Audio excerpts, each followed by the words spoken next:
Jesus, hallelujah. Praise the Lord. యేసువే రక్షక, మీకు స్తోత్రం స్తోత్రం స్తోత్రం. ప్రియమైన తండ్రి, సాయంకాల సమయం మీ పరిశుద్ధ పాదముల దగ్గరికి వస్తున్నాం.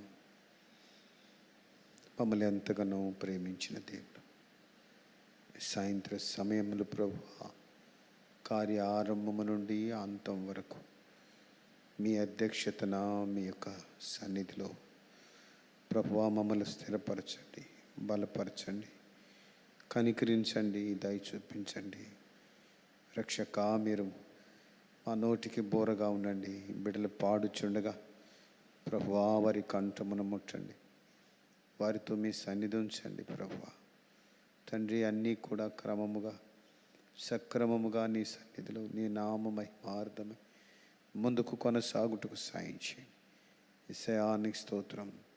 ఈ నూతన సంవత్సరంలో మమ్మల్ని మా ప్రభువా మీరు బలపరచండి, మీరు ధైర్యపరచండి, సిద్ధపరచండి. ప్రభువా మీరు మమ్మల్ని సిద్ధపరచండి. సిద్ధపరచు దేవుడు నీవే, ఆయుత్తపరచు దేవుడు నీవే. దేవా, నీ వెలుగులో మమ్మల్ని నడిపించు నాయన.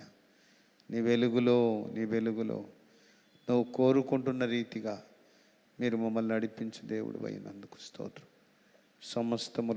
సమస్తమై ఆదియు అంతమైన దేవుడు, ఆల్ఫా ఒమేగా, మొదటివాడు కడపటివాడు, యుగ సమాప్తి వరకు సదాకాలం మాతో కూడా ఉండే దేవుడు మీరు ఇప్పుడును మాతో ఉన్నారు. ఇప్పుడును మా ఆలోచనకర్తగా ఉన్నారు. ఇప్పుడును ప్రభు మమ్మల్ని ధైర్యపరచు దేవుడుగా ఉన్నారు. అందుకై ప్రత్యేకంగా వందనాలు చెల్లిస్తున్నాం. మీరు ఇంకను మమ్మల్ని అభిషేకించరా ప్రభువా, బలపరచురా తండ్రి, భద్రపరచురా. సమస్త కార్యములలో జయమును అనుగ్రహించండి, ఆశీర్వదించమని. సకల ఘనత మహిమా ప్రభావాలు మీరు ఒకరే చెల్లించుకోండి. యేసు శ్రేష్టమైన శక్తిగల పవిత్ర నామములో స్తుతించి ప్రార్థన చేసి మహిమపరిచి వేడుకుంటున్నాను తండ్రి. ఆమేన్, ఆమేన్, ఆమేన్, ఆమేన్. సమయంలో సిద్ధపరచబడిన బిడ్డలు చక్కగా పాడండి. మీరు పాడండి.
ప్రైజ్లో మొదటిగా ప్రాణేశ్వరుడా యేసునాథా అనే పాటను పాడి దేవుని నామం మహింపరుద్దాం.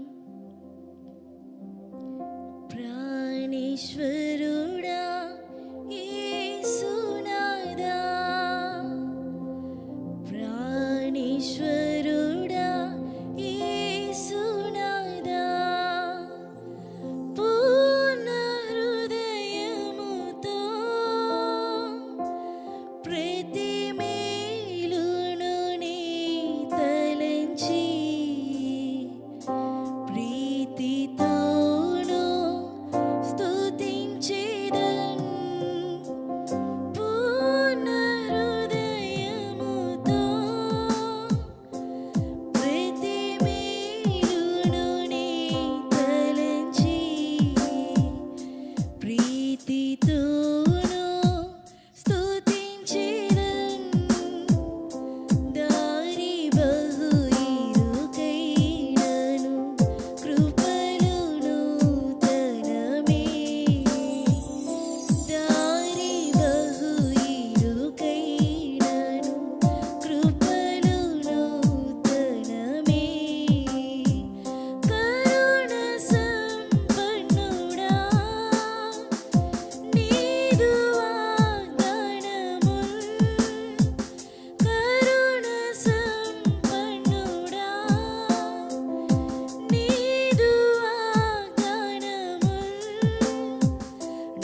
మహోన్నతుడైన యెహోవాకు స్తోత్రం అనే పాటను పాడి దేవుని నామమున మహిమ పొందుదాం.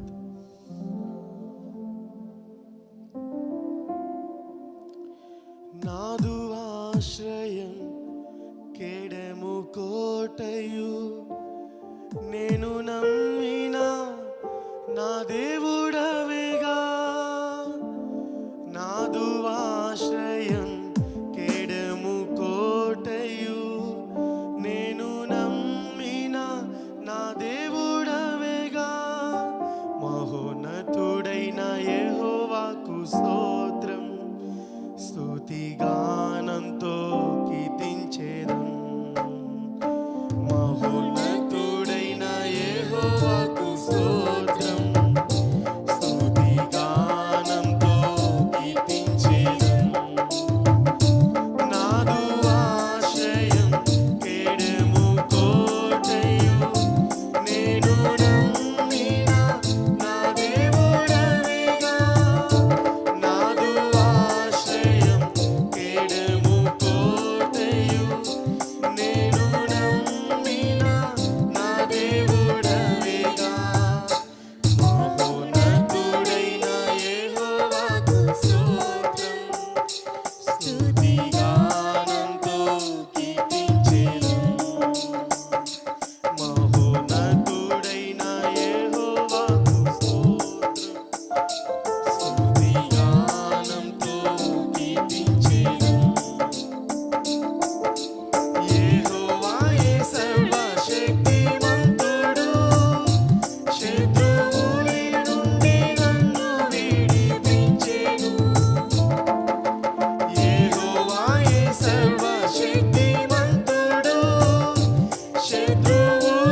సియోను పాటలు సంతోషముగా పాడుచు సియోను వెళ్ళుదము. సియోను పాటలు సంతోషముగా పాడుచు సియోను వెళ్ళుదము. లోకాన శాశ్వతానందమేమియు లేదని చెప్పెను ప్రియుడేసు. లోకాన శాశ్వతానందమేమియు లేదని చెప్పెను ప్రియుడేసు. పొందవలేని లోకమునందు కొంతకాలమెన్నో శ్రమలు. పొందవలేని లోకమునందు కొంతకాలమెన్నో శ్రమలు. సియోను పాటలు సంతోషముగా పాడుచు సియోను వెళ్ళుదము. సియోను పాటలు సంతోషముగా పాడుచు సియోను వెళ్ళుదము. ఐగుప్తును విడచినట్టి మీరు అరణ్యవాసులే ఈ ధరలో. ఐగుప్తును విడచినట్టి మీరు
చక్కగా పాడి ప్రభు నామాన్ని మహింపరిచారు. వీళ్ళు చక్కగా ప్లే చేశారు. సంతోషము. కొన్ని నిమిషాలు మనం బైబిల్ స్టడీ సందర్భాన ఈ సమయంలో ఒక ప్రత్యేకమైన నూతన సంవత్సరంలో నూతన సంవత్సర శుభాభి వందనాలు తెలియజేస్తూ నూతన విధానంలో ఒక మాటని మనం తలపోసుకుందాం. దేవునికి స్తోత్రం. చాలా ప్రాముఖ్యమైన మాట, చాలా ఆధ్యాత్మిక జీవితానికి మనకు ప్రయోజనకరమైన మాట.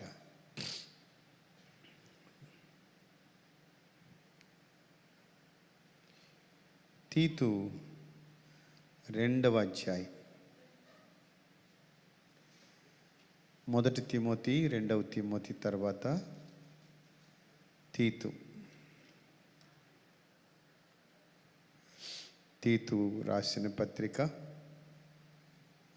తెరచిన వాళ్ళు 2వ అధ్యాయం 8 అంటే 7-8 వచనాలు రెండు కలిసే ఉంటాయి.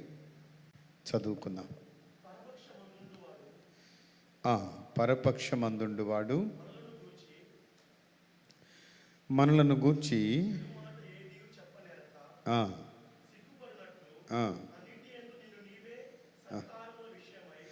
అన్నింటి యందు నిన్ను నీవే సత్కార్యముల విషయమై మాదిరిగా కనపరుచుకునము. నీ ఉపదేశము మోసము లేనిదిగాను మాన్యమైనదిగాను నిరాక్షేపమైన హితవాక్యముతో కూడినదిగాను ఉండవలెను. చిన్న ప్రార్థన. ప్రేమగల తండ్రి, పరిశుద్ధుడైన ప్రభువా, నీకు స్తోత్రం చెల్లిస్తున్నాం. హితవాక్యముతో, నిరాక్షేపమైన హితవాక్యముతో కూడినదిగా మా జీవితం, మా ఉపదేశ క్రమం ఉన్నట్లు ఈ నూతన సంవత్సరంలో ఒక గొప్ప వెలిగింపు మీరు మాకు దయచేయండి. సహాయకుడా, నీవు తోడ్పడండి. మా ఆధ్యాత్మిక ఎదుగుదల మెరుగుపడినట్లు సహాయం చేయండి. కృప చూపించు.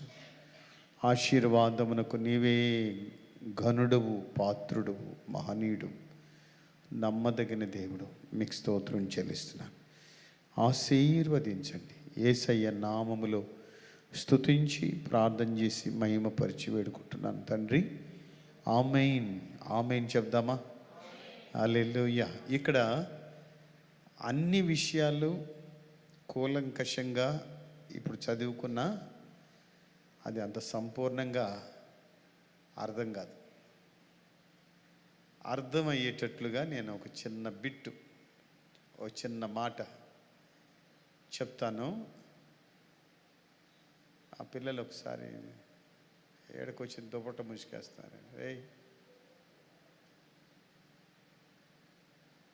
లేపమ్మా, లేపు.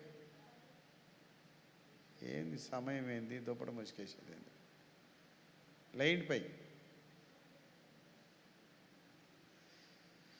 ఓ చిన్న బిట్టు మనం ధ్యానం చేసుకుందాం. ఏంటంటే ఇక్కడ ఏమంటాడంటే హితవాక్యముతో కూడినది. హితవాక్యము అంటే ఇక్కడ ఏమని రాయబడింది? ఆరోగ్యకరమైన వాక్యం, ఆరోగ్యకరమైన ఆహారము. ఆరోగ్యానికి అనుకూలమైనవన్నీ చాలా ఉన్నాయి కదా. ఇప్పుడు శరీరరీతిగా తీసుకుంటే ఆరోగ్యానికి అనుకూలమైనవి చాలా చాలా విషయాలు.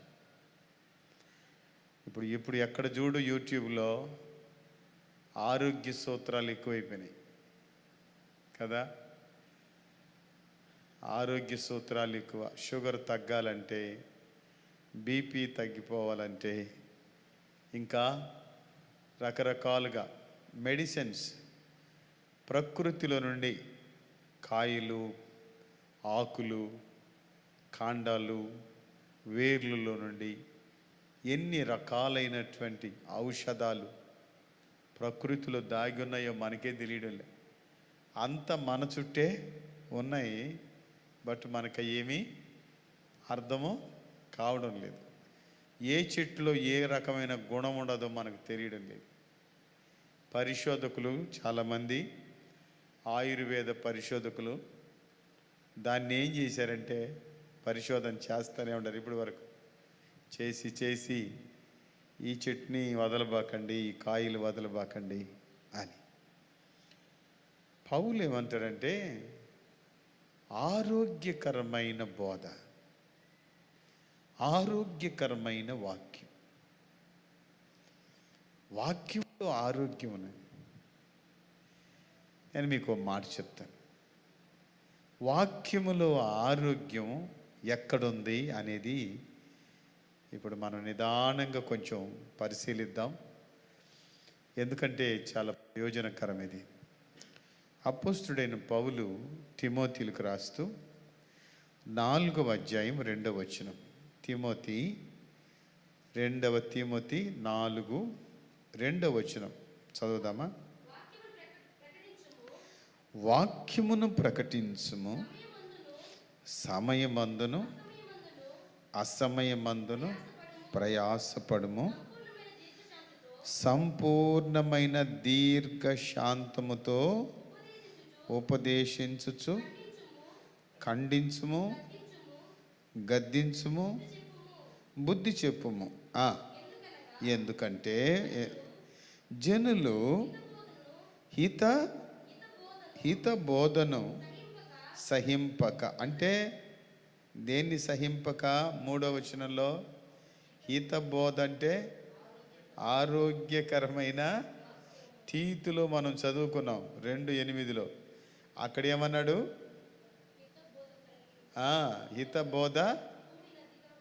హితబోధ కూడినదిగా ఉండాలి. హితబోధ అంటే కింద పుట్టినోట్లో ఏమనిచ్చాడు? ఆరోగ్యకరమైన వాక్యం. అదే పౌలు తిమోతి కూడా రాస్తూ ఏమంటున్నాడంటే చూడండి, ఎందుకనగా జనులు హితబోధను సహింపక దురద చెవులు గలవారై తమ స్వకీయ దురాశలకు అనుకూలమైన బోధకులను తమ కొరకు పోగు చేసుకుని సత్యమునకు చెవియ్యక కల్పన కథల వైపునకు తిరుగు కాలము వచ్చును. ఓ మాటలు చెప్పాలంటే వచ్చేయి ఉన్నది, వచ్చును. కాబట్టి హితబోధ, ఆరోగ్యకరమైన బోధ పౌలు ఏమంటాడంటే గద్దించైనా హితబోధ చెయ్యి. ఈ దినాల్లో గద్దింపునకు చోటు ఉందా లేదా? లేదు. చిన్న ప్రార్థన చేస్తున్నాము అని వాక్య వెలుగులోకి వెళదాంలేండి. ప్రార్థన పూర్వకంగానే కూర్చున్నాం, ముగింపులో చేసుకుందాం.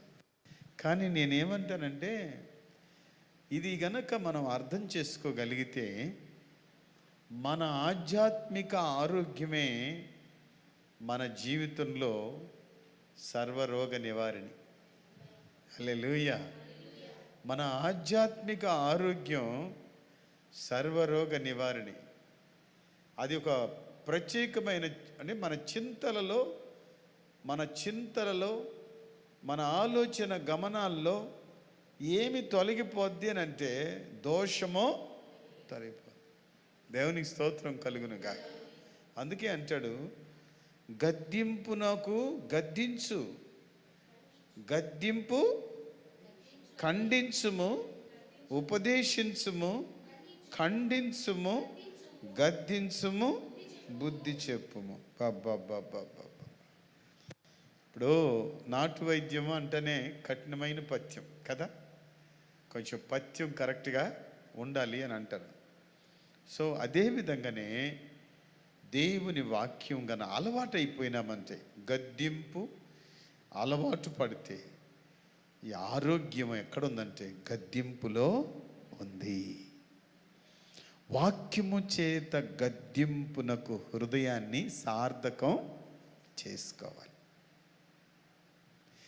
కూర్చున్న వారం మనం కొద్దిమందిమైనా ఈ పదిలమైన మాటని మన హృదయంలో భద్రం చేసుకుందాం.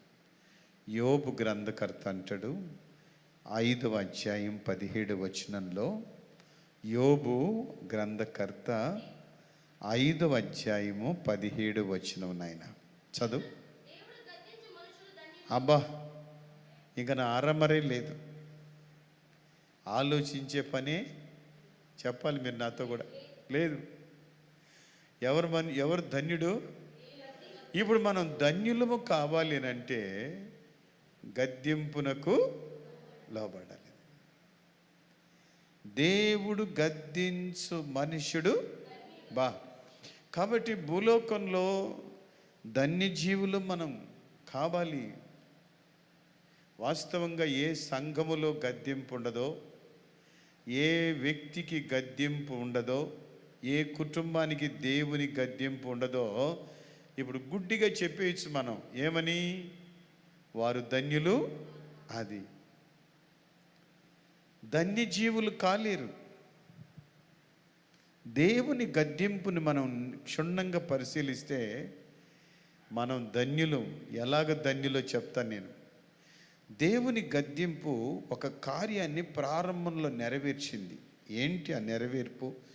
106వ కీర్తన 9వ వచనం చదవండి. కీర్తన 106:9లో ఏం చేసిందో ఒకసారి మనం ఇక్కడ క్షుణ్ణంగా చదవచ్చు. చూద్దామా?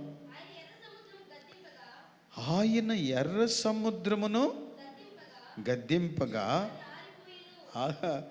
ఇప్పుడు ఒక విషయం తెలియాలి వరకు, ఎర్ర సముద్రము ఆయన గద్దింపునకు లోబడినట్ట కానట్ట? అది కదా. Praise the Lord. సముద్రము ఆయన గద్దింపునకు లోబడింది. సముద్రము ఆయన గద్దించగా అది ఏమైపోయిందంటే ఆరిపోయింది. ఏమో ఎర్ర సముద్రమా, నువ్వింత బలమైన దానివి, నీకింత పేరు చరిత్ర ఉంది, నీకు ఇంత పెద్ద నేమ్, ఇంత లోతైనది. ఎర్ర సముద్రం నేను డైరెక్ట్గా చూశాను. ఎర్ర సముద్రానికి ఎర్ర సముద్రం అని పేరు. ఆడకు పోయి చూస్తే ఎర్ర సముద్రం ఏమి ఎర్రంగా లేదు. ఎర్ర సముద్రం ఏమి ఎర్రంగా లేదు. మన పులికాటు నీళ్ళు ఎట్లున్నాయో ఎర్ర సముద్రం నీళ్ళు కూడా అట్టే ఉన్నాయి. మరి ఎర్ర సముద్రానికి ఎర్ర సముద్రం అని పేరు ఎందుకు పెట్టారంటే, ఎర్ర సముద్రములో ఉన్న చేపలు ఎర్రగా ఉంటాయి. అది దాంట్లో ఉండే స్పెషల్. ఎర్ర సముద్రంలో ఫిష్ వచ్చి ఎట్లుంటుంది? ఎర్రగా ఉంటాయి. ఎర్ర సముద్రానికి మరొక గుణం ఏంటంటే, ఎర్ర సముద్రములోనే లోపల ఆ లేయర్స్, కింద ఉన్నటువంటి భాగపు లేయర్స్, అంటే అరలుగా ఉండే లేయరు, దానికి అనుగుణంగా దాని స్థితిని అది మార్చుకుంటూ ఉంటుంది. పెట్రోల్ బావులు, దాంట్లోని పెట్రోల్ బావులు, డీజిల్ బావులు, క్రూడ్ ఆయిల్ తీసేది అందులో నుంచి అక్కడక్కడ వేసేసి ఉంటారు. ఏది? బావులకి పెద్ద పెద్ద మిషన్లు కట్టేసి ఉంటారు అక్కడ. ఏంటనంటే ఇక్కడ ఆయిల్ పడింది. వాళ్ళు నిజంగా మనం ఒక 6 ఎకరా కొనుక్కుంటే ఎంతో మురిసిపోతాం. ఒక 5 ఎకరాలు ఉన్నది అంటే ఎంతో ధనవంతులు మనం లెక్క ప్రకారం. మీకు మాట చెప్తాను, సముద్రంలో పెట్రోల్ పడింది, క్రూడ్ ఆయిల్ అక్కడ మిషన్ అమర్చినారు అని అంటే నిజంగా వాళ్ళు ఎంత ధనిలో మీరు చెప్పండి. వాళ్ళు ఎంత కోటీశ్వరులు చెప్పండి. మడి దున్నకనే, సదును చెయ్యకనే, ప్రయాస పడకనే సముద్రంలో నుంచి ఏమొస్తుంది చెప్పండి? ఇప్పుడు దాని ద్వారా అవి మన దేశము కంటే చిన్న దేశాలైనా మన దేశము కంటే సంపన్న దేశాలు. కారణం అంత అంత అంత గొప్ప నిధులు దాంట్లో దొరుకుతున్నాయి. దాంట్లో దొరుకుతుంది. దాంట్లో నిజంగా ఒక రకంగా చెప్పాలంటే బంగారం దొరుకుతుందని అలా. ఎందుకంటే పెద్ద కోటేశ్వర్లు అవుతున్నారు దానివలన. ఎర్ర సముద్రం, ఎందుకు ఎర్ర సముద్రం అని పేరు వచ్చిందో చెప్పాను. ఎర్ర సముద్రంలో ఏమి దొరుకుతాయో చెప్పాను. అంటే దీనంతటి నేను ఎందుకు చెప్పానంటే ఎర్ర సముద్రానికి ఉన్న వైభవం ఎంత గొప్పది. అంత వైభవం కలిగిన ఎర్ర సముద్రం దేవుడు గద్దించగా ఏమైపోయింది? ఆరిపోయింది. ఎర్ర సముద్రమును దేవుడు గద్దించగా ఆరిపోయింది. అంటే ఈ ప్రకృతిలో పేరుగాంచిన సముద్రం మొట్టమొదటి ఎవరికి లోబడుతుంది చెప్పండి? దేవునికి లోబడుతుంది. కాబట్టి మన నిజ జీవితంలో నేను ఈ విషయాన్ని మీకు నెమ్మదిగా మనకున్న సమయంలో మెల్లగా 4 మాటలు చెప్తాను. మెల్లగా. ఎర్ర సముద్రము గద్దింపుగా ఆరిపోయిందని పలుమార్లు చదువుతున్నాం.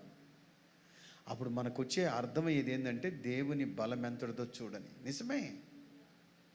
కానీ అదే దేవుని బలం మన జీవితంలో ఏమి కోరుకుంటున్నాడంటే మనమందరం దేవునికి లోబడిన బిడ్డలంగా ఉండాలని కోరుకుంటున్నాడు.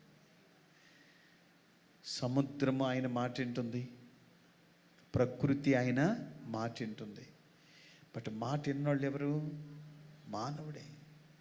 అందుకే మానవుని గురించి దేవుడు ఏమన్నాడంటే యెషయా గ్రంథంలో మానవుని గురించి దేవుడు అన్న మాట ఏంటంటే, ఒకసారి ఈ భాగాన్ని మనం చూద్దాం. మొదటి అధ్యాయం 2వ వచనం. మొదటి అధ్యాయం 2వ వచనం. నాయనా, యెహోవా మాట్లాడుచున్నాడు, ఆకాశమా ఆలకించు, భూమి చెవియొక్కుము. నేను పిల్లలను పెంచి గొప్పవారినిగా చేసి తిని వారు నా మీద ఏమై ఉన్నారు? వారు దేవుని మీద తిరగబడినారు. ఆయన వారికి చేసింది ఏంటంట? పిల్లల్ని పెంచాడంట. పెంచడం ఒక ఎత్తు, వారిని ఏ విధంగా చేశాడు? గొప్పవారిని చేశాడు. ఈ రోజున పిల్లలు పెంచి, నేను అన్ననే సముద్రములో ఎంత ఖజానా బయటకు వస్తుంది, ఎంత గనులు ఎంత తీస్తున్నారు. ఇదంతా దేవుడిచ్చిందే కదా, ఇదంతా దేవుడిచ్చిన నిధులే కదా. ఈరోజు మనం ఊపిరితో ఉన్నామంటే దేవుని దయ. ఈరోజు మనం ఆరోగ్యంగా ఉన్నామంటే దేవుని దయ. ఈరోజు చక్కగా భోజనం చేయగలుగుతాం, దేవుని దయ. కాబట్టి దేవుని దయ లేకుండా ఒక వ్యక్తి భూలోకంలో ప్రశాంతంగా బ్రతక, దేవుని దయ లేకుండా ఒక వ్యక్తి దీర్ఘాయుష్మంతుడు కాలేడు. అందుకనే యెహోవా గద్దించు మనుష్యుడు, యెహోవా గద్దించు మనుష్యుడు. ఇప్పుడు గద్దింపు ఎంత అవసరమో ఇది నా పాయింట్. మరుగున పడిపోయిన మంచి నిధిని మనం మరుగునే ఉంచడం మనకు ఆశీర్వాదం కాదు. మరుగున పడిపోయిన మంచి విషయాన్ని మనం తలపోసుకోవటం, గమనానికి తెచ్చుకోవటం, దాన్ని గుర్తు చేసుకొని దాన్ని మన హృదయంలో ప్రతిష్ఠ చేసుకోవటం మనకు ఆశీర్వాదం. అందుకే కీర్తనకారుడు అంటాడు ఒక మాట, 141వ కీర్తన, 141వ కీర్తన చదువుతామా? 5వ వచనం. నీతిమంతులు నన్ను కొట్టుట నాకు ఉపకారం. నీతిమంతులు నన్ను కొట్టుట నాకు ఉప్పు కారం కాదమ్మా, ఉపకారం. నీతిమంతులు నన్ను కొట్టుట ఉప్పు కారం అంటుంది. ఆమె ఉప్పు కారం వేసి కూర చేసి ఏనా బైబిల్ చదువుతుంటే కూడా ఉప్పు కారమే కోయేసి. దేవుని స్తోత్రం. నీతిమంతులు నన్ను కొట్టుట నాకు ఉపకారము. ఇక్కడ ఒక మాట చూడు, వారు నన్ను గద్దించుట. ఇది కీర్తనకారుడు తన జీవితంలో తనివి తీర గ్రహించిన సత్యం. మూర్ఖుడు గద్దింపును తిరస్కరిస్తాడంట. మూర్ఖుడు గద్దింపును ఏం చేస్తాడు? తిరస్కరిస్తాడు. పశుప్రాయుడు గద్దింపుని తృణీకరించేస్తాడు. మనం ఆలోచిద్దాం. ఒక మాటలో మనం అనుకోవాలంటే మనమందరం దేవుని పిల్లలం. మనం దేవుడు కోరుకున్న పిల్లలం. నేను మూలపాఠం చెప్తున్నాను, బాగా వినండి. మనం దేవుని పిల్లలం. దేవుడు కోరుకున్న బిడ్డలు దేవుని గద్దింపులో లీనమైపోతారు. ఎప్పుడు దేవుని గద్దింపులో లీనమవుతారో వారు ధన్యులైపోతారని. ఎంత మంచి ఆశీర్వాదం. మనం మన స్వబుద్ధి వలన ఎన్నో నష్టపోతాం. మన సొంత ఆలోచనల వలన ఎంతో నష్టపోతాం. కానీ నేనేమంటానంటే ఈ మాట వలన మనం ధన్యులం అవుదామే. ఈ మాట వలన భాగ్యవంతులమే అవుదామా? ఈ మాటను అంగీకరించుట ద్వారా మనం బలం పొందుకుందాం. ఈ మాట అంగీకరించాలి అని అంటే ఒకటి కావాలి, మనకు అభిషేకం. ఆమేన్. ఇక్కడ కీర్తనకారుడు మొదటి మాటలో అక్కడ దాచిపెట్టినటువంటిది ఏంటంటే, ఆయన చూడండి ఏమన్నాడు మొదటి మాట, నీతిమంతుడు నన్ను కొట్టుట నాకు ఉపకారము. నాకు ఉపకారము. వారు నన్ను గద్దించుట ఏం అభిషేకము? తైలము యొక్క అభిషేకం. తైలం దేనికి సాదృశ్యం? పరిశుద్ధాత్మ అభిషేకమునకు. ఆమేన్. పరిశుద్ధాత్మ అభిషేకానికి సాదృశ్యం. ఎంతమంది నమ్ముతున్నారు? అభిషేకం పొందిన ప్రతి బిడ్డ నీతిమంతుని చేత, నీతి వలన, బాగా వినండి, నీతిమంతుని చేత, నీతి వలన ఏమి చేయబడతామనంటే అది ఆ పేజీ మంది అంతే. ఇది మనం ఒక లెవెల్కి ఎదిగిన వాళ్ళకి చేసే ప్రసంగం. ఒక స్థాయికి వెళ్ళి బిడ్డలు ఆధ్యాత్మికంగా వాక్య గద్దింపు ఇది నాదే. వాక్య గద్దింపులో మనకు మెళుకు వస్తుంది.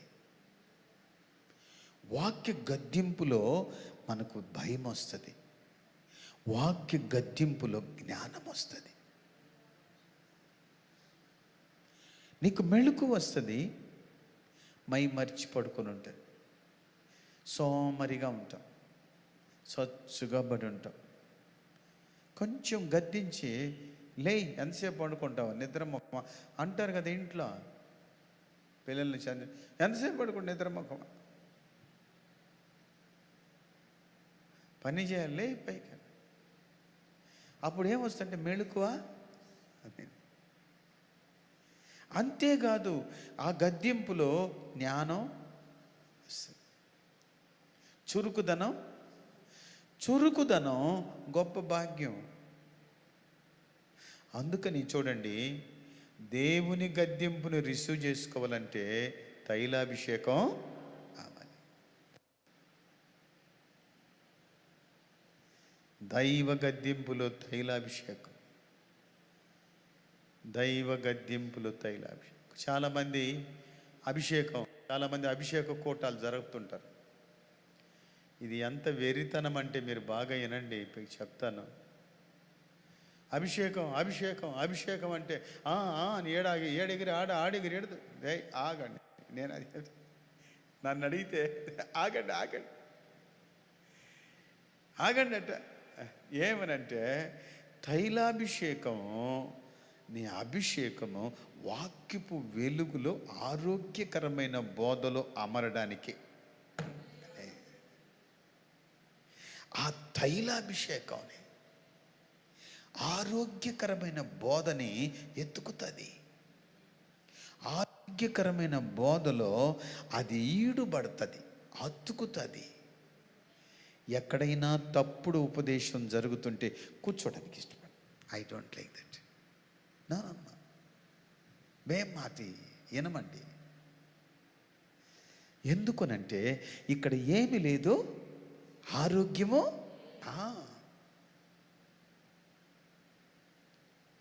హోటల్కి పోయినాము, నిన్నట్టు కూడు పెట్టాడు అనుకోండి, తింటామా? కొంచెం సాంబార్లో చల్లదనం ఉంటేనే ఎప్పుడు చేసినావు చెప్పు అడుగుతారు కదా. ఎప్పుడు చేసినావు? ఇది చల్లంగా ఉన్నదే, వేడి లేదే. అందుకని వాడు తెలివిగా ఏం చేస్తారంటే నిన్నటి దాన్ని కూడా వేడి చేసి పెట్టేస్తాడు. మీరు గమనించినారో లేదో, చల్లకూర వేడి చేసేస్తే కూడా మనకు అది చల్లకూర అనేది తెలుస్తుందా తెలీదా? ఖచ్చితంగా తెలిసిపోద్ది. Taste change. కూరని మన ఇంట్లోనే వేడి చేస్తేనండి రుచి మారిపోతుందా? అవునా కదా? ఇక అంతే మరి. పరిస్థితులను కూడా వేడి చేసి పెడుతుంటారు. వేడి చేసి ప్రసంగాలను కూడా వేడి చేసి అభిషేకం వచ్చింది. యాడకు వచ్చింది అభిషేకం? ఏదైనా పరిధి ప్రదేశంలో ఆరోగ్యకరమైన ఆధ్యాత్మిక ఆరోగ్యకరమైన వాతావరణం మనకు కనపడలేదనుకో, మనం అక్కడ అమరకూడదు. పాడైపోద్ది హృదయం, పాడైపోతుంది మన సెన్స్, మన కాన్షియస్ మనస్సాక్షి పాడైపోద్ది. అందుకని పౌలు అంటాడు, మళ్ళా చదవచ్చు మనం, ఆరోగ్యకరమైన తీతు పత్రికలో 2:8 7-8 2 కలిసే ఉన్నాయి కదా నాయన, చదవండి. పరపక్షమందుండు వాడు మనల్ని గూర్చి చెడు మాట ఏదియో చెప్పనేరక అన్నిటి అందు నిన్ను నీవే. నిన్ను ఎవరు చెప్తారు? ఇప్పుడు చూడండి, నిన్ను ఎవరు చెప్తారు? నిన్ను నీవే. ఈ మాట నన్ను భలే నన్ను ఆదరించింది. నిన్ను నీవే బలవంతుడు కా, నిన్ను నీవే ప్రార్థనకు, నిన్ను నీవే పురికొల్పుకోవటం. చాలామంది ఏం చెప్తున్నారంటే, మమ్మల్ని ఎవరు పలకరించటం లేదు బ్రదర్, మమ్మల్ని ఎవరు అనుకోవడమో లేదు. అది తప్పే, అనుకోకపోయినా కూడా నేను సమర్థించను దాన్ని. కానీ ఒక మాట అంటాను, ఎవరు పలకరించినా ఎవరు పలకరించకపోయినా మనం పరలోకం పోవాలన్నా వద్దా? అది కదా. కాబట్టి ఈ లోక పరిస్థితులు ఏ విధంగా ఉన్నా మనలో మనమే సత్యమందు ఏం చేయాలి? ఆరోగ్యకరమైన హితబోధయందు స్థిరులము కావాలి. హితబోధయందు ఏమి కావాలి? స్థిరులము కావాలి. నేను ఒక మాట చెప్తాను, మనకు బాగా తెలుసు. అప్పుడు కొలిమి ఉండేది, కంసాలోని ఇంటికాడ కొలిమి. ఇక్కడ మన వీధిలోనే కొలిమి ఉండేది. ఎప్పుడు చూడు టంగు టింగు టింగు టంగు అని కొడతా ఉంటారు సమ్మిట్తో. ఇప్పుడు ఆ రైలు పట్టాల మీద ట్రైన్ పోయేటప్పుడు కొన్ని ఇనుములు ఇరిగి పడిపోయి ఉంటాయి. పట్ట అంటారు దాన్ని. దాన్ని తీసుకొని వచ్చేస్తే కత్తి పట్టించుకునేవాళ్ళు, గొడ్డలు పట్టించుకునేవాళ్ళు, పెక్కాసులు పట్టించుకునేవాళ్ళు, రకరకాల ఐటమ్స్. నీకు అక్కడ దొరికింది తీసుకొని వచ్చి నిప్పులో పెడితేనే కానీ రూపం వచ్చేదే. నిప్పులో పెట్టకపోతే రూపం ఎట్ట వస్తుంది? దొరికినట్టు తీసుకొని వచ్చి వాడుకోవడానికి వీలు పడుతుంది. కాబట్టి మన నిజ జీవితంలో నీ ఆత్మీయ స్థాయి అలాగే వదిలేస్తే అది ఎందుకు పనికిరాదు. అది ఎందుకు పనికిరాదు. నిన్ను నీవే అంటాడు సామెతలు 3వ అధ్యాయం 12వ వచనంలో. చాలా చక్కటి మాట, చాలా మంచి మాట ఇక్కడ ఉంది. సామెతలు 3:12లో ఒక మంచి మాట. తండ్రి తనకు ఇష్టుడైన కుమారుని గద్దించు రీతిగా యెహోవా తాను ప్రేమించు వారిని ఏం చేస్తారంట? ఇప్పుడు వినండి, ఇష్టుడైన కొడుకుని ప్రేమించు వారిని. ఇప్పుడు ఈ గద్దింపు అనే మాట ఎక్కడెక్కడ మీకు కనబడుతుందో మీరు ఆలోచించండి. గద్దింపు అనేది మున్సిపాలిటీ కాలువ పక్కనేమీ లేదది. నన్నే గద్దిస్తారు, నన్నే చూసి మాట్లాడతారు, నన్ను పొడిచి మాట్లాడతారు. ఏం మనకి తలరాత? బాగా మీరు ఆలోచించండి. గద్దింపు ఎవరికి వస్తుందంటే తండ్రి తన్ను, అది గద్దింపు ఎవరికి వస్తుందంటే తండ్రి తనకి ఇష్టుడైన కుమారుడంట తను ప్రేమించువారు. ఇష్టుడివి దేవుని చేత ప్రేమించబడేవాడు. దేవుని చేత ప్రేమించబడుతున్నాము కాబట్టి ఆయన సొంత బిడ్డమే. ఆయన సొంత బిడ్డం కాబట్టి ఆయన మనలను తనకు సాధనగా చేసుకోవటానికి, ఆయన మనలను ధన్యులను చేయటానికి, అది అక్కడ దాగి ఉండే మర్మం. నిన్ను ధన్యుణ్ణి చేయటానికి, నిన్ను ధన్యురాల్ని చేయటానికి. అసలు ఈ మర్మాన్ని గ్రహించినట్లయితే మనం అసలు గద్దింపుని వదిలే పెట్టం. గద్దింపును వదిలేపెట్టాం. సమీపంగా ఉంటాం. వాక్యపు వెలుగు చేత పట్టబడతాం. వాక్యపు వెలుగు చేత మనము శుద్ధీకరించబడటానికి, మనము పద్దును చేయబడటానికి ఇష్టపడతాం. మనం ఈరోజు ఆలోచిద్దాం. తండ్రి తాను ప్రేమించు కుమారుని గద్దించు రీతిగా యెహోవా తాను ప్రేమించు వారిని గద్దించును. ఎంతో దూరం వెళ్ళిపోతాను. ఇప్పుడు నీతిమంతుడు కొట్టుట తైలాభిషేకం.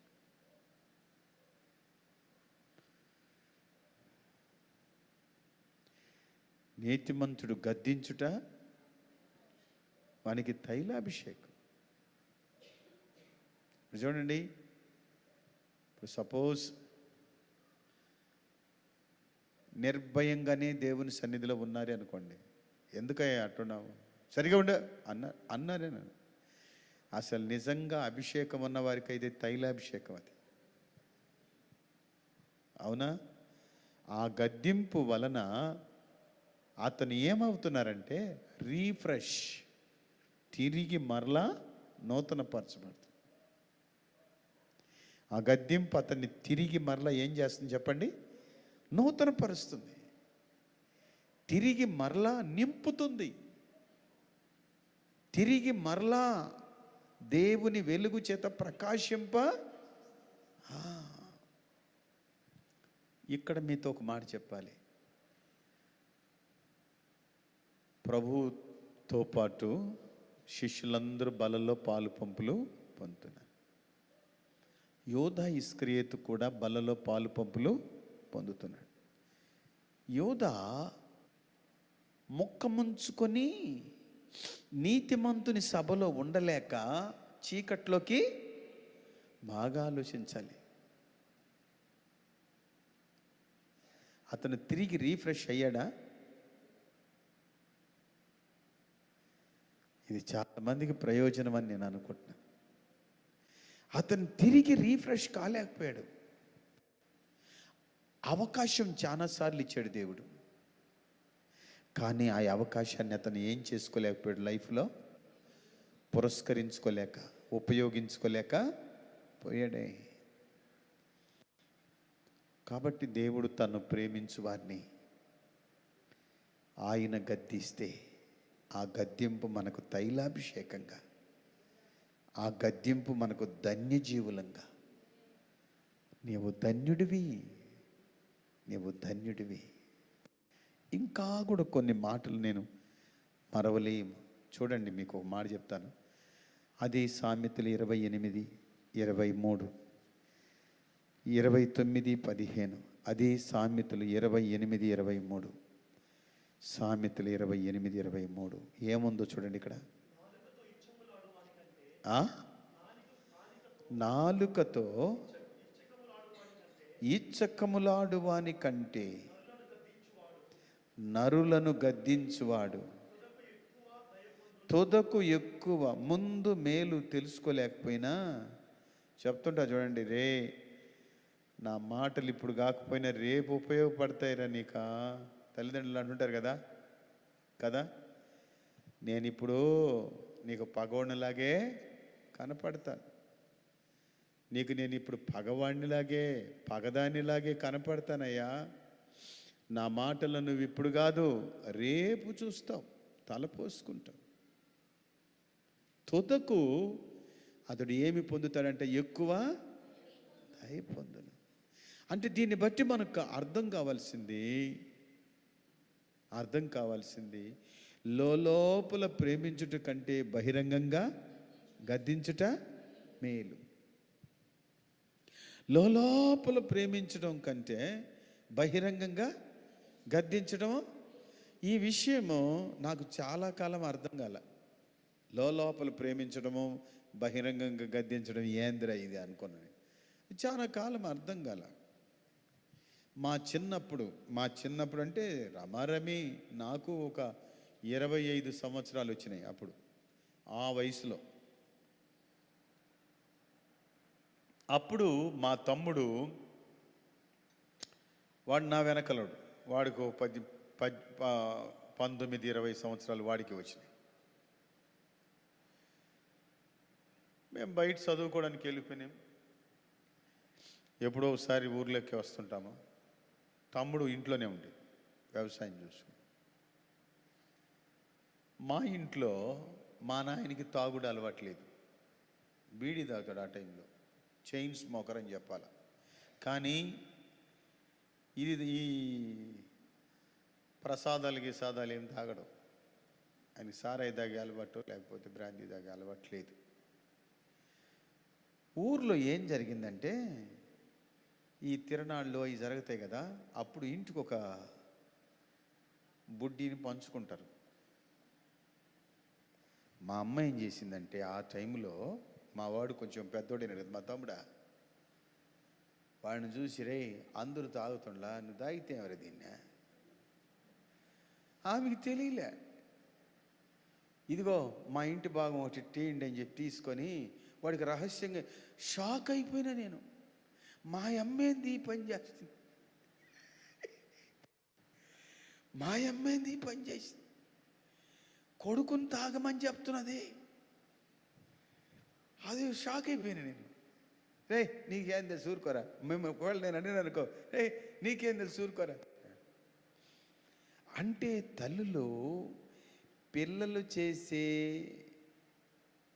ఈ పనుల్ని బహిరంగంగా గద్దించరు. కానీ ఎవరన్నా అడిగారు అనుకో, మావాడేం తప్పు చేయనట్టు, అదే బా ఊరుకో, అదంతా కాదులే, పైన ఉడాయించేస్తారు కదా.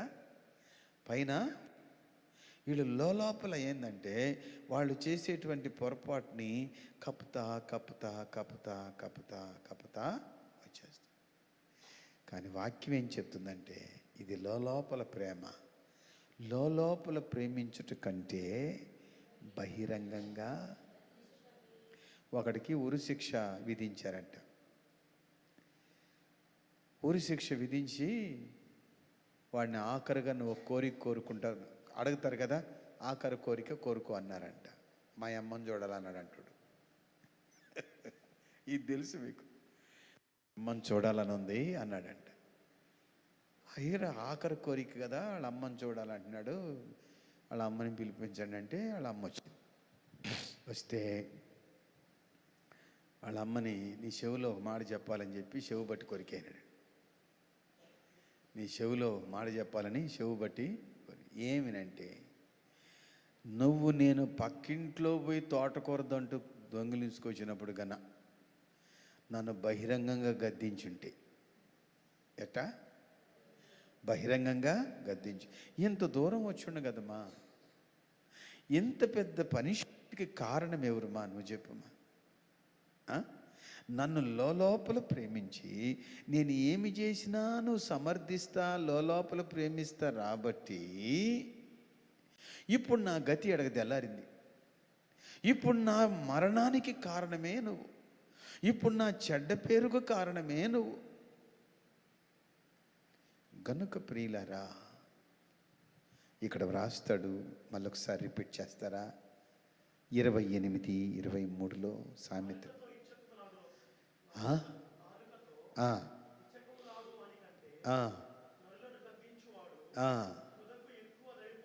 దయ పొందును కాలు. గద్దించువాడు తుదకు ఎక్కువ. ఆ ఒక ధైర్యం నాకు కూడా అనుకుంది.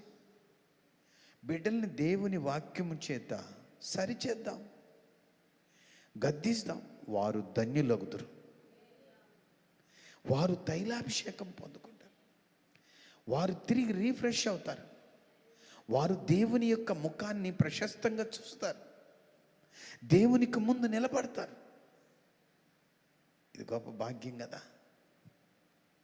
ముఖస్తుతి చేస్తే 3 రోజులకు మూల కూర్చోవడం కంటే సత్యాన్ని సత్యంగా ప్రకటిస్తూ జీవితాంతం గడపడం ఎంత భాగ్యమా. అవునా కాదా? ఈ నిజమును మన హృదయంలో దాచుకునే కొద్దీ మనం నిజంగా దేవుని దయకు పాత్రులమవుతాం. మరొక మాట కూడా నేను మీకు చెప్తాను. రెవల్యూషన్లో ప్రకటనలో ఈ మాట ఉంది చూడండి. మీకు 29:15 చదివించానా? 29 సామెతలు 29:15 చదివారా? చదవండి. బెత్తమును, నేను ఇంతకుముందే చెప్పాను, గద్దింపు ఏమి కలుగజేస్తుంది అన్నాను? బెత్తమును గద్దింపును ఏమి కలుగజేయను? జ్ఞానము కలుగజేయను. ఇప్పుడు అదుపు లేని బాలుడు,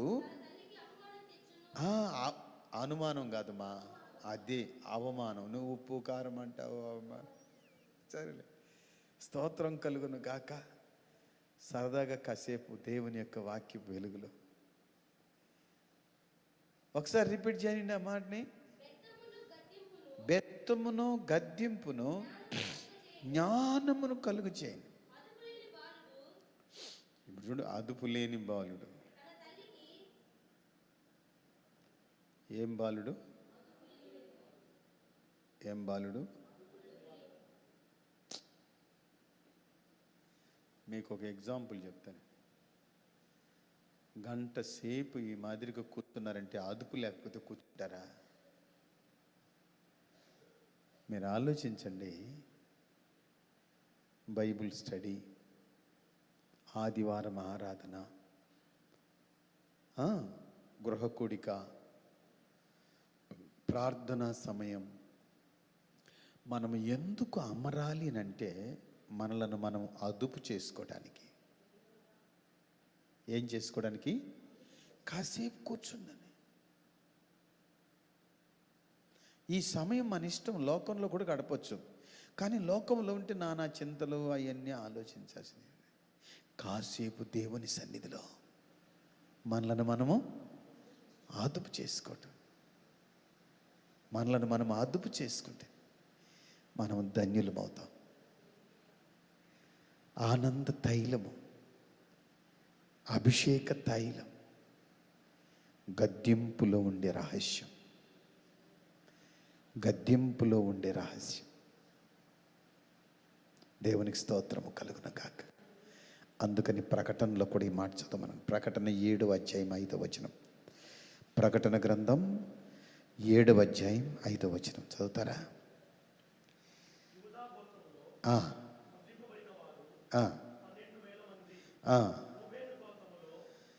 ప్రకటన 7:5. ఒకసారి చదువుతాను నేను చదువునా? ప్రకటన. దేవుని గణనామానికి మహిమ కలుగును కాక.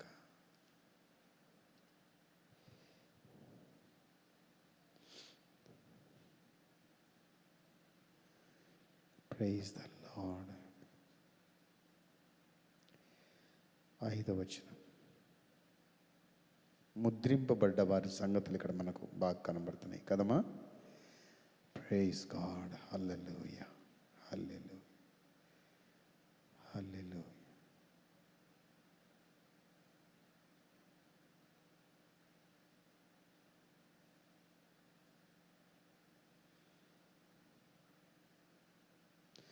సో నేను ఇప్పుడు దాని తర్వాత నేను దీన్ని మీకు చూపిస్తాను. నెక్స్ట్ వర్స్కి రండి. యెషయా గ్రంథం 50వ అధ్యాయం 2వ వచనం.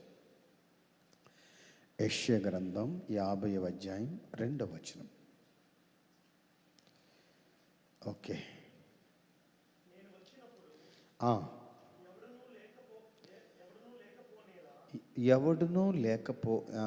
ఎవడునూ లేకపోనేలా నేను పిలిచినప్పుడు ఎవడునూ ఉత్తరమియ్యకుండానేలా నా చెయ్యి విమోచింపలేనంత కొరచైపోయినా విడిపించుటకు నాకు శక్తి లేదా? నా గద్దింపు చేత సముద్రమును ఏమి చేయుదును? ఎండబెట్టుదును.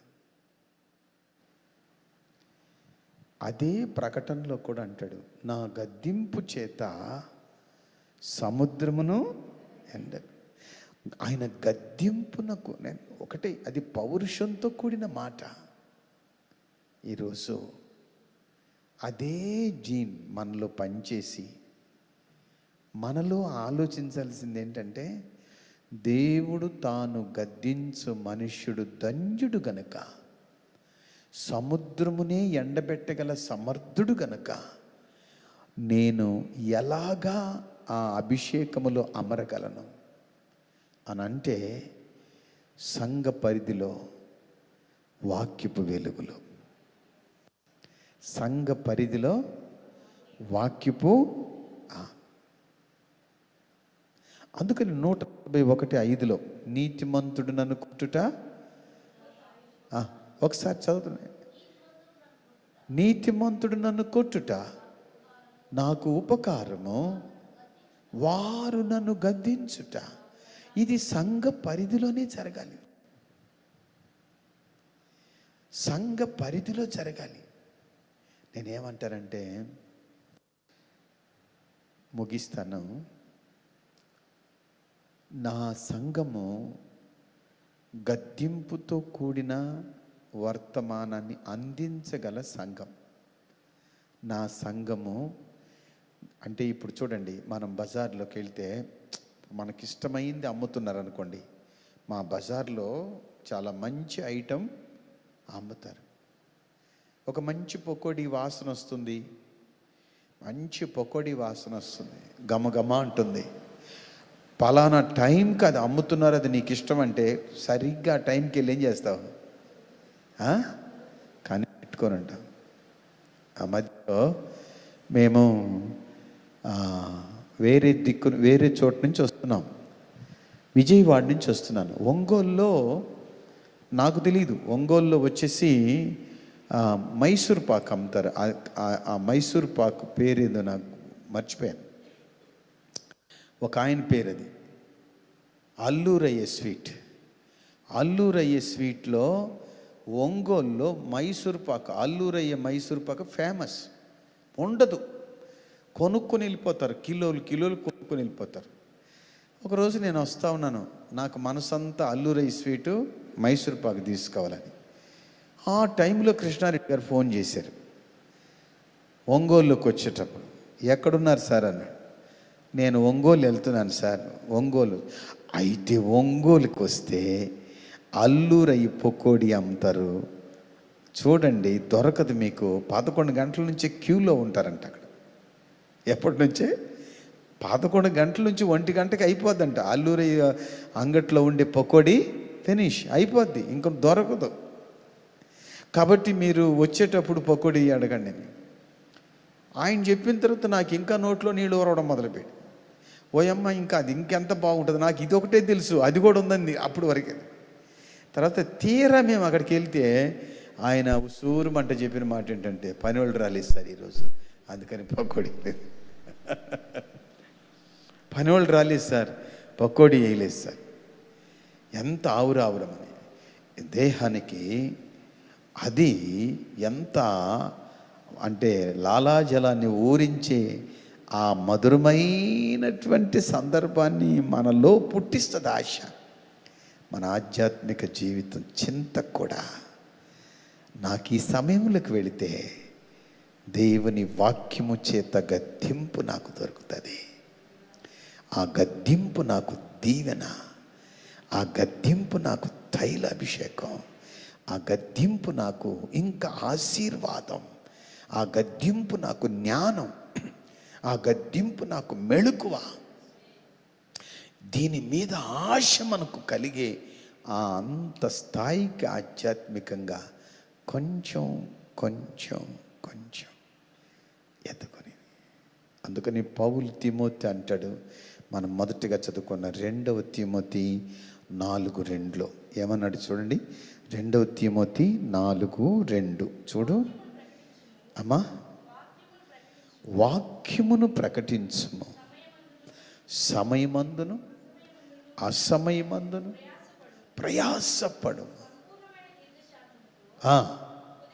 ఉపదేశించచ్చు, ఖండించుము, గద్దించుము, బుద్ధి చెప్పుము. ఇప్పుడంట సంపూర్ణమైన దీర్ఘ శాంతంతో ఏం చేయమని ఉపదేశించు. చూడండి, ఈ పని ఇక్కడ మనకు తెలియ సబ్జెక్ట్, ఇది నాకు చాలా వరకు తెలియని సబ్జెక్ట్. దీర్ఘశాంతంతో ఉపదేశించు. ఫారిన్లో అంటే పిల్లలకి వాళ్ళు నేర్పిస్తారంట, పేరెంట్స్ ఎట్లా నేర్పిస్తారంటే, ఏదైనా చేయకూడదు పిల్లలు చేస్తారంటే నో, రాంగ్ అంటారంట. ఏదైనా మంచి పని చేస్తారు, రైట్, గుడ్ అంటారంట. ఎన్ని మాటలు? 2. మంచి చేస్తే ఏమంటారు? Right, good. తర్వాత ఏదైనా చెడు చేస్తే నో, రాంగ్ అంటారు. అంటే చిన్నప్పటి నుంచి వాళ్ళని కొట్టకుండానే, వాళ్ళని తిట్టకుండానే, గద్దించకుండానే వాళ్ళ దగ్గర రైట్ వే రాంగ్ వేని అర్థమయ్యేలాగా ఉపదేశించేస్తాను నేను.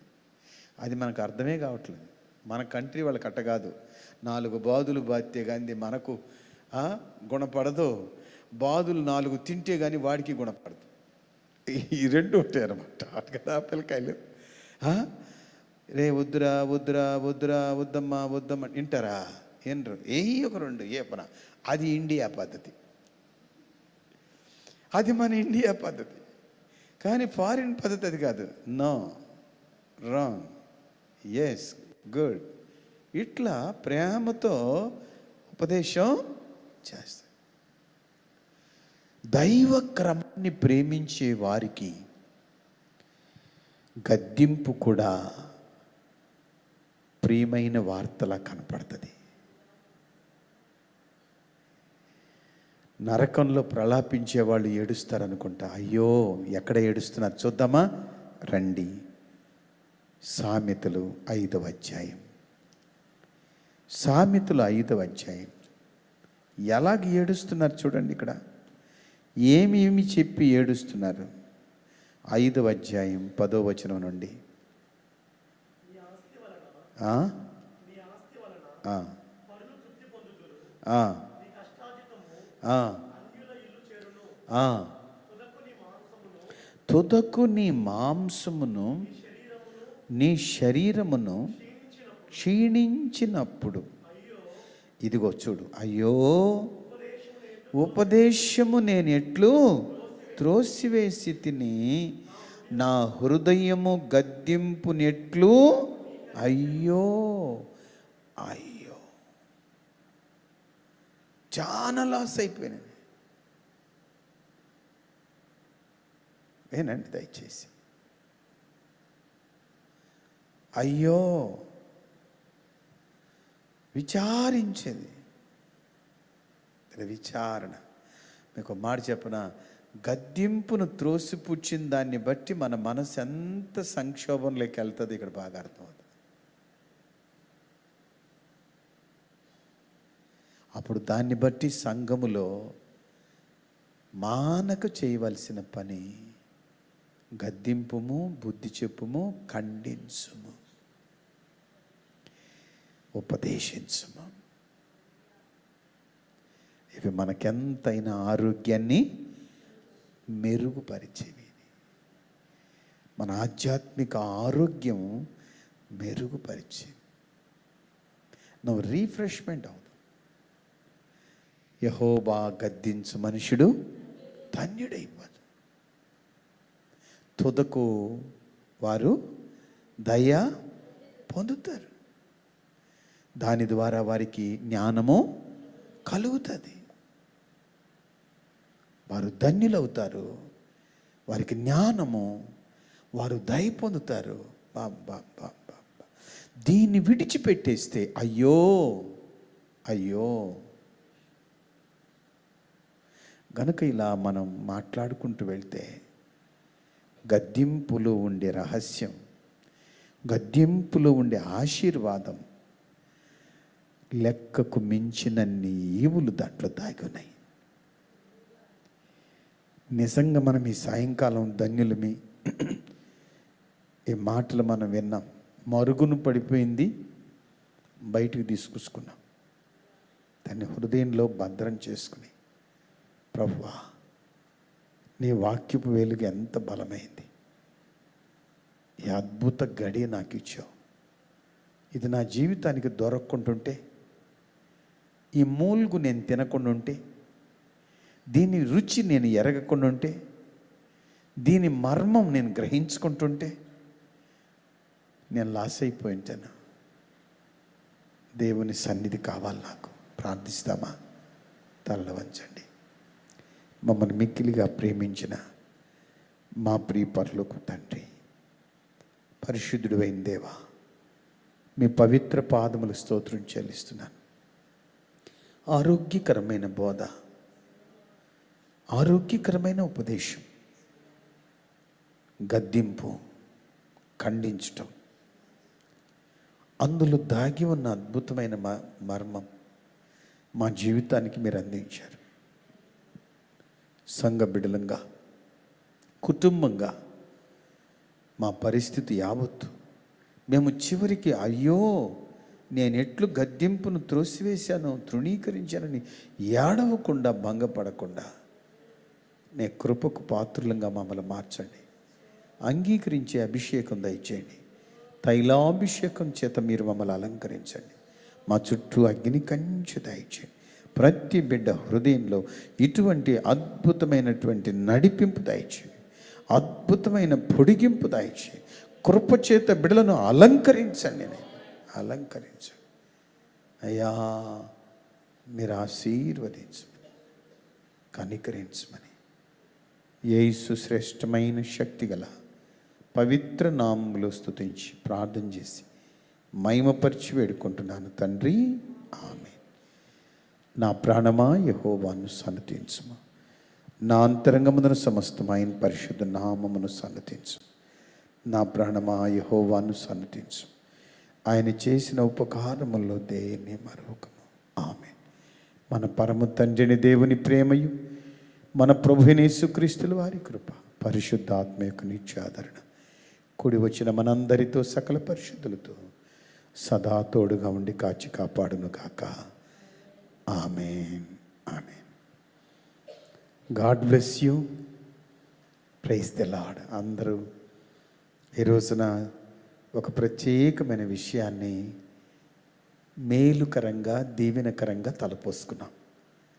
ఈ తలంపు మనలో మనం మరవకుండా ఉందాం కాక. God bless you. Thank you.